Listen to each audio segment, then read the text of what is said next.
Okay, today on Don's Trains we are finally going over the one a lot of people have been asking about and waiting on. Oh, the bell's crooked.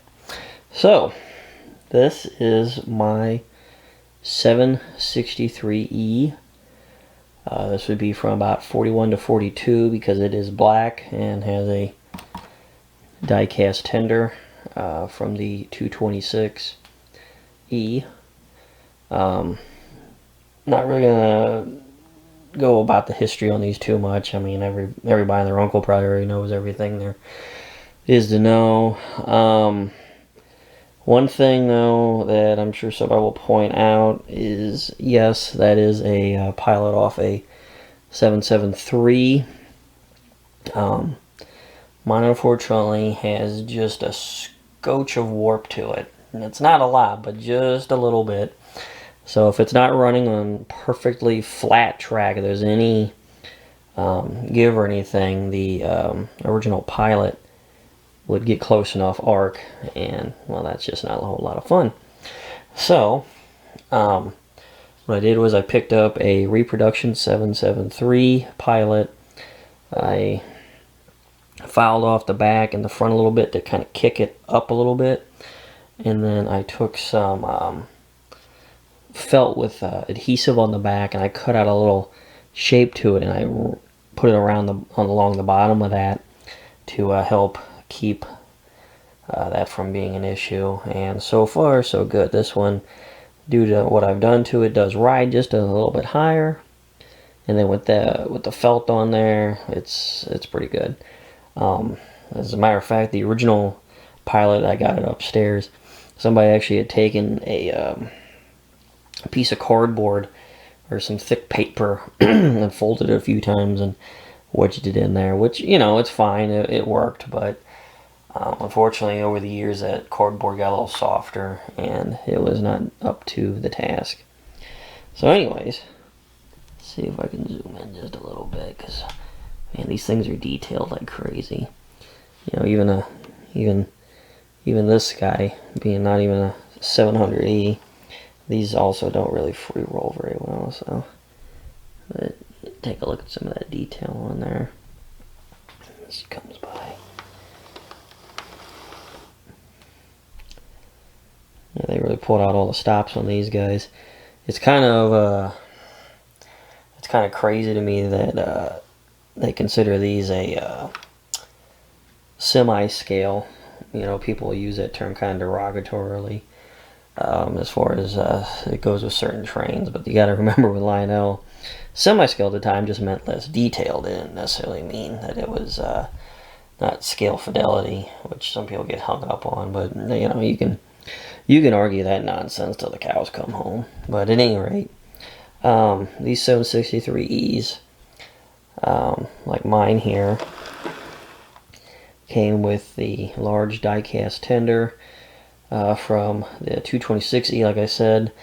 Something to watch out for on these, and a lot of people don't know this, is these tenders, if it's properly, come on, hang on, let's try to catch the background too much, there we go. You can't really see it on that light, but, oh, there it is. That 2226WX needs to be present for that to be an actual 763E tender.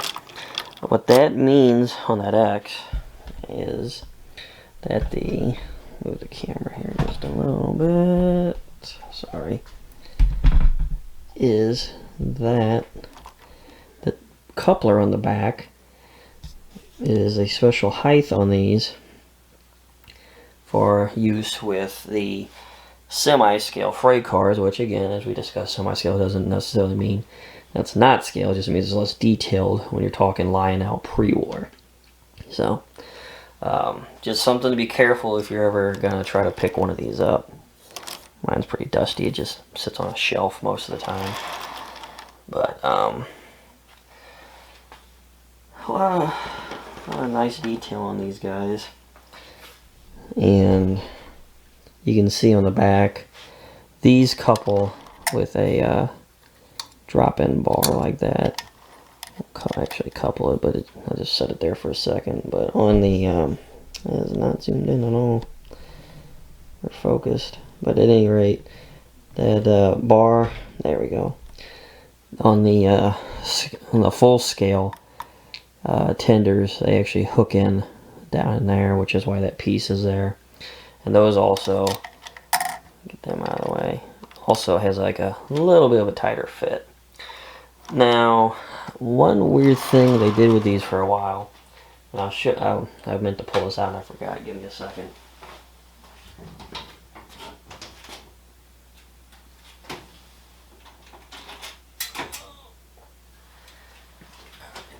Sorry about that. Forgot I didn't get that out. Not that this is the proper tender exactly for this. But this was a setup on these two that you'll see once in a great while. Is for a little bit they offered these.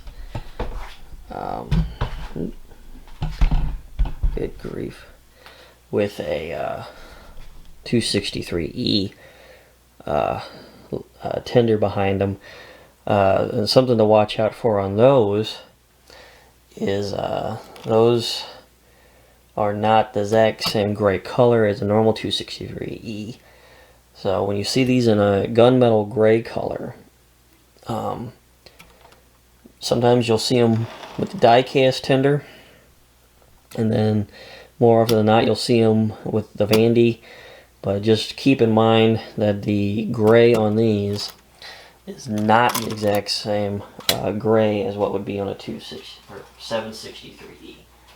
They're not the same.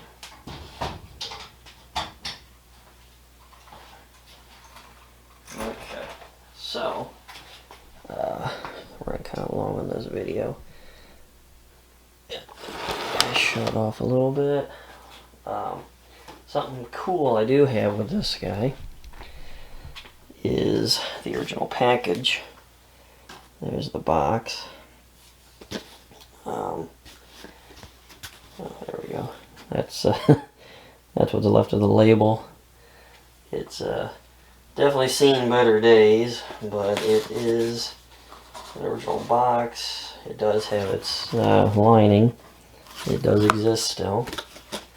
And then here is the remnants of the tinder box, which, as you can see, WX.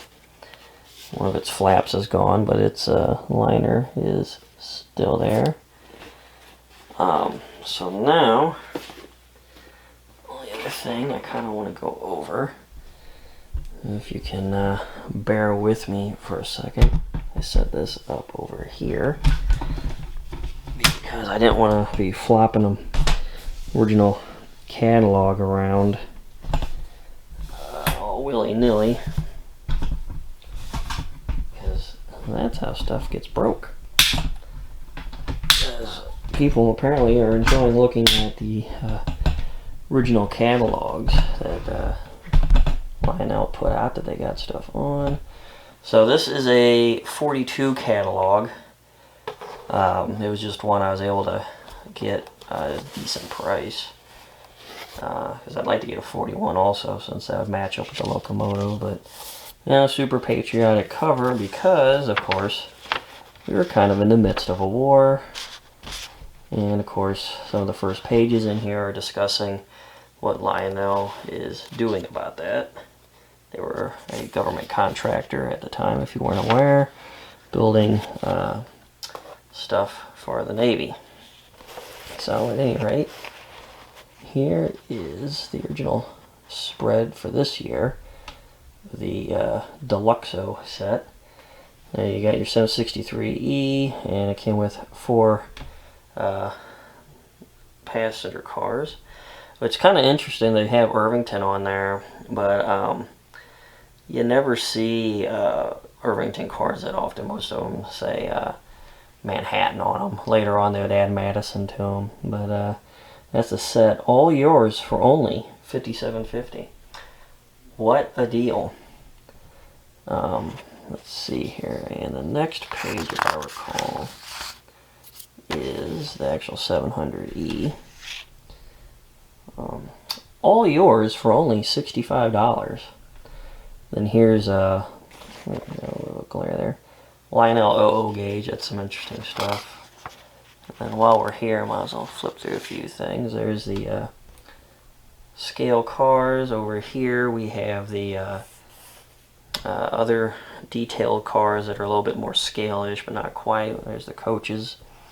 Interestingly enough, you see the 2624 observation car listed, which I don't think was in there. We go. Yeah, there it is. A 2624 observation car listed, which does not exist.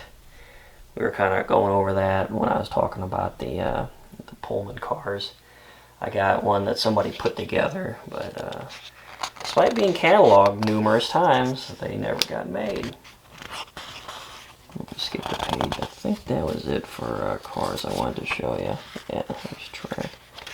Okay, and you know what the hell, I got some of these accessories, and I figure it might be kind of fun to look at some of the stuff they were advertising, including an old friend there, the Gateman, one of Lionel's longest running accessories.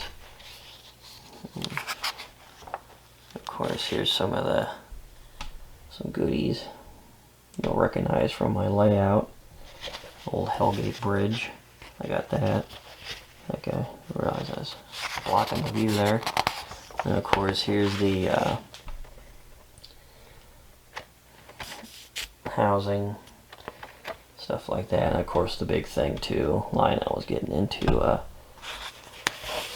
Kim Labs for kids. That was a popular thing at the time. Gilbert was also making money off of that for a little while. So let me get everything squared away. I'll get this guy over on the other track where I can run it, and we'll be right back. Okay, she'll be coming around here any second. Let her go.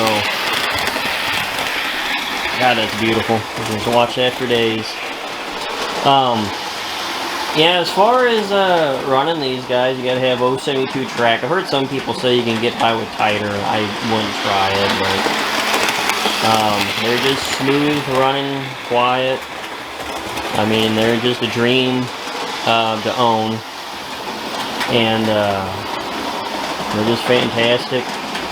If you ever get the opportunity to have a Prewar Hudson, I highly recommend it.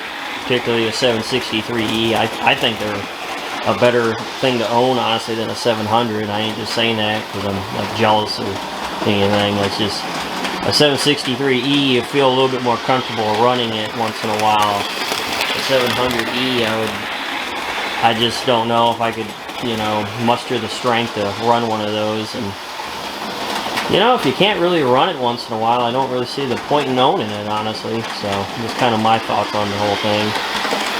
But, yeah, they're just nice, smooth running, run for days, hours, years. Not sure I said that kind of backwards, but they're just nice, and you just hear that click-clack with them. They're a whole nother world. Definitely Lionel's finest. For sure. Don't think of anything else really to say on these guys, other than just kind of enjoy her going around a little bit here.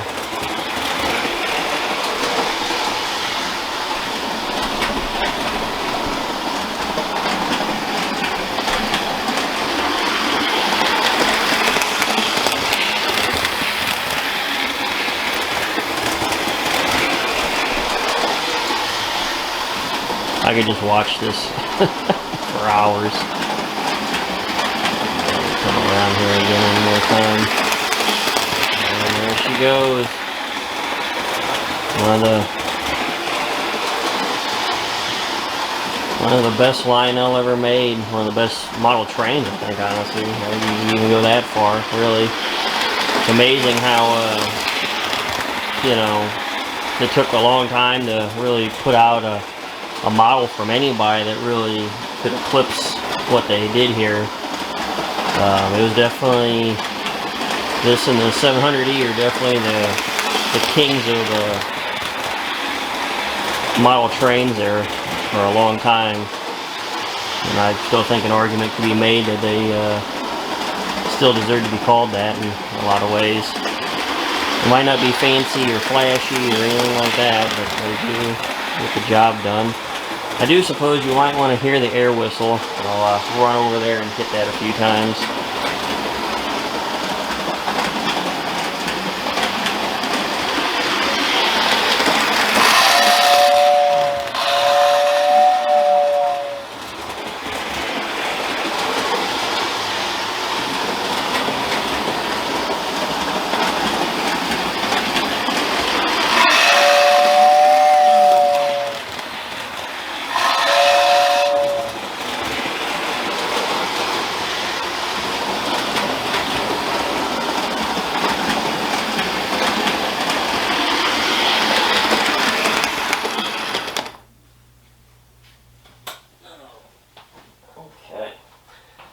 One other thing I wanted to mention before we wrap this up, if you didn't notice with that guy, it wasn't really going very fast, and that wasn't that I didn't have a lot of juice going to the rails.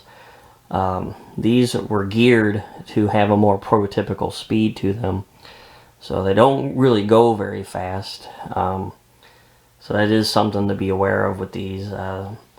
I know with the 700s they did play around with the gear ratio on them a little bit. I don't know on these if they did or not. I would assume they did, but nonetheless, it is something to be aware of on these guys, as they're geared very low, so they're not gonna go to warp speed like you'd expect. So it is a little different thing for sure. But one last thing I want to say is the smell of ozone that this particular train puts off is just amazing. I mean, I know a lot of people out there hate that smell. There's a certain group of us nuts out there that just love that open frame AC motor ozone that some of these old trains put off. And this one here definitely is one of the best for that, especially after you've blown the whistle a few times. It just really fills the air with the nostalgic smell. So we're running pretty long here, so I'll go ahead and wrap this up. Thanks for tuning in, watching along. Like I said, I didn't really want to go over the finer details and history too much because everybody else has already done it. I just wanted to talk about mine, and then, you know, what's special about it, and why it means a lot to me, and just show you and run it and some other stuff. So we'll catch you next time.